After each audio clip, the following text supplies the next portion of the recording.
Ya, assalamualaikum warahmatullahi wabarakatuh. Perkenalkan, nama saya Aldian Prasetya Nugraha. Saya dari Offering C2 Perkembangan Peserta Didik.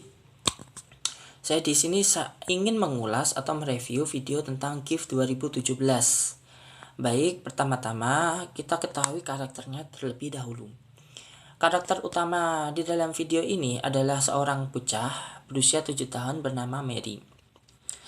Selanjutnya ada tokoh sampingan. Tokoh sampingannya yaitu ayahnya, Fred. Terus ada neneknya, gurunya, Sirens. Terus teman-temannya dan orang-orang di sekitarnya. Banyak sekali. Lalu sinopsis. Kita lanjut ke sinopsis. Diceritakan ada seorang anak ini bernama Mary. Dia adalah seorang anak yang sangat jenius walaupun masih berumur 7 tahunan.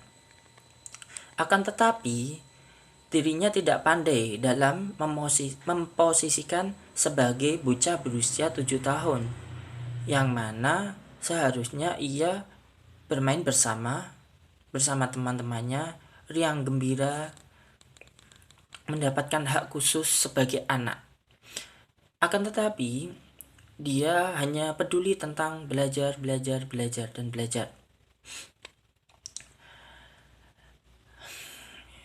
Terus, yang mana dapat kita kategorikan bahwa Mary ini memiliki hambatan atau gangguan seperti berinteraksi sosial dengan orang-orang yang ada di sekitarnya. Hal ini diketahui oleh gurunya saat pertama kali memulai pembelajaran di sekolah tingkat dasar. Pada waktu itu, Mary tidak menunjukkan ketidakinginannya, ketidaktertarikannya untuk bermain bersama, untuk menjalin hubungan bersama teman-temannya. Akan tetapi, Mary hanya menunjukkan keminatannya dalam pembelajarannya saja. Untuk menyelesaikan masalah tersebut, guru Mary memberitahu ayahnya bahwasanya Mary harus diberi perhatian khusus lebih dari anak seumurannya. Walaupun ayahnya hanya ingin Mary menjadi seperti orang-orang, bahwasanya Mary itu harus diberikan hak dalam pengembangan bakat. Tentu hak pengembangan dalam bakat. Akan tetapi ayahnya juga tidak setuju bahwa Mary harus mengembangkan bakatnya sebagai seorang jenius. Ia hanya ingin anaknya bertingkah seperti orang normal pada umumnya, mendapatkan hak bocah, hak anak seumuran 7 tahun, yaitu untuk bermain bersama, riang gembira, dan seterusnya. Lalu dalam proses tersebut, dalam alur cerita, ayahnya memikirkan bagaimana cara mengembangkan bakat atau hobinya tanpa mengganggu posisinya sebagai seorang anak yang seharusnya memiliki waktu untuk bersenang-senang dengan teman-teman sebayanya. Bagaimana caranya? Berbagai cara pun dilakukan oleh sang ayah, orang-orang terdekatnya, neneknya, guru-gurunya, dan teman-temannya, seperti membangun kedekatan, menciptakan suasana senang, menyenangkan, lalu memberikan arahan apa hak yang seharusnya ia dapatkan sebagai seorang anak. Lalu di akhir cerita, Mary paham apa yang seharusnya ia lakukan sesuai anak seumurannya, dan ayahnya pun juga menerima fakta bahwa Mary juga memiliki bakat yang harus dikembangkannya.